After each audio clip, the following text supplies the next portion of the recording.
Psycho cops that killed innocent people. Do you trust the system more than anything? Do you believe a cop is always there for your protection? What if a cop himself turns out to be a dangerous criminal? Stay with us through this video to find out the horror that these peacemakers created. Sometimes the destruction is caused by the ones whom we trust with peace. Just like that, the cops were assigned with the duty to take care of the public turned out to be the people who created the real havoc, sometimes out of revenge and sometimes out of racial motivations. So let's get started with today's video. Former Los Angeles Police Department officer Christopher Dorner rose to prominence in February 2013 after taking part in a string of violent crimes. Dorner, who was born on June 4, 1979 in New York, began working for the LAPD in 2005. He was a Naval Reserve who had performed a tour of duty in the Middle East. In 2009, after he was fired from the LAPD, Dorner's story took a dramatic turn. He felt that his firing was unfair and that the department had treated him unfairly due to prejudice and corruption. In 2013, Dorner started a violent vendetta against the LAPD as his animosity escalated. In Irvine, California on February 3, 2013, Monica Kwan and Keith Lawrence, a couple, were allegedly murdered by Dorner.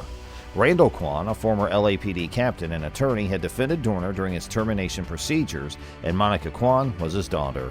Dorner believed that Randall Kwan was partially to blame for his termination and viewed the murders as an act of retaliation. Dorner prepared and published a lengthy manifesto online explaining his frustrations and his plans for retribution in the wake of the double homicide. He made allegations of wrongdoing, racism, and corruption against multiple LAPD officers in the dossier. He had shown support for a number of social and political concerns such as gun control and anti-government sentiments. Dorner committed a number of gunshots throughout the course of the following few days, focusing on particular LAPD personnel. He ambushed police officers and their families, leaving a bloody and terrifying trail in his wake. In one of the targeted incidents, which happened on February 7, 2013 in Riverside, California, Dorner shot and killed one police officer while gravely injuring another. One of the biggest manhunts in Southern California history was launched in an effort to find Dorner. The LAPD, the Riverside Police Department, and the San Bernardino County Sheriff's Department worked together with other law enforcement officers in the area to find and capture him. The hunt required intensive monitoring, tactical maneuvers, and information-seeking campaigns in the public. On February 12, 2013, Dorner was discovered in a cabin in Big Bear, California, bringing the manhunt to a spectacular end. Dorner and police officers got into a standoff. Tear gas grenades were shot into the cabin during the standoff, and the cabin eventually caught fire.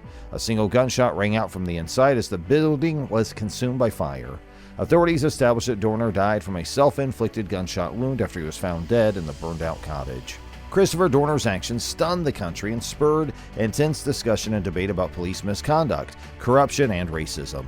The case revealed structural problems in law enforcement and led to calls for reform.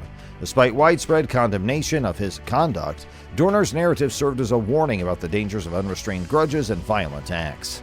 An immigrant from Haiti named Abner Louima was brutally attacked in 1997, and Justin Volpe, a notorious former police officer, was involved in the attack. Volpe was born on July 3, 1966 in New York City, started working for the NYPD in 1990. A shocking national event that resulted in widespread condemnation of police violence occurred on August 9, 1997 in Brooklyn's 70th Precinct. Abner Louima was detained outside a nightclub by Justin Volpe and other law enforcement personnel. Volpe committed a horrific act of brutality against Louima while she was being held captive.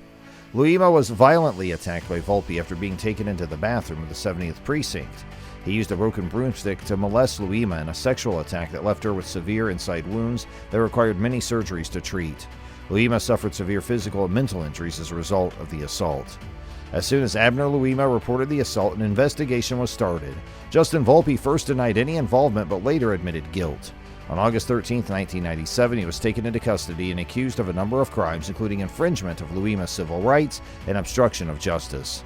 The outrage and protest prompted by Volpe's acts in New York City and elsewhere brought attention to problems with police brutality and misbehavior. The case raised awareness of the difficulties that immigrants and communities of color encounter when dealing with the authorities. Justin Volpe's charges were tried in court in March 1999. Volpe admitted guilt to the accusations of assault and obstructing justice, as well as breaching Abner Louima's civil rights throughout the trial. He expressed regret for what he had done and acknowledged his part in the assault. The prosecution agreed to drop their death penalty request in return for his guilty plea. Volpe was given a sentence on June 13, 1999 of 30 years in federal prison without the possibility of parole.